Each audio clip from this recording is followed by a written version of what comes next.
Apakah hukum isteri utamakan ibu bapa daripada suami? Jawabnya, isteri ini sudah salah. Kerana dia wajib kena dulukan suami lebih daripada seluruh ahli keluarga dia. Orang puan belum kahwin, wajib taat mak dia. Lepas pada mak baru ayah. Faham tak ke? Mak 3 kali, lepas tu baru ayah. Jadi ibu bapa lah. Sebab tu orang kata ibu bapa. Lepas bila dia kahwin, wajib dia kena taat suami dia. Bapa pula gitu? Sebelum dia kahwin, dia tunang dah. Wajib tak dia kena taat tunang dia? Tak. Wajib tetap taat ibu bapa. Sebab dia wajib taat orang tu. Orang tu yang tanggung dosa dia. Kalau dia buat dosa, dia lapang mereka.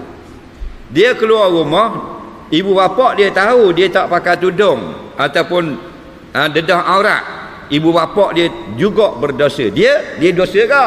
Tapi ibu bapa dosa sama. Maka orang yang berdosa dengan perbuatan kita wajib taat dia. Faham tak? Jadi bila ibu bapa dia, bila dia kahwin, dia sudah duduk dengan suami, siapa tanggung dosa dia pula? Suami. Maka dia kena taat suami pula. Faham tak ke? Di situ. Tak boleh kita kalau kita tak mau taat dosa nikah. Faham lagi? Senang lagi.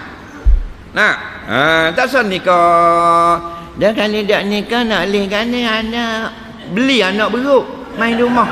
Faham lagi? Ada apa-apa 400 ya saya kau.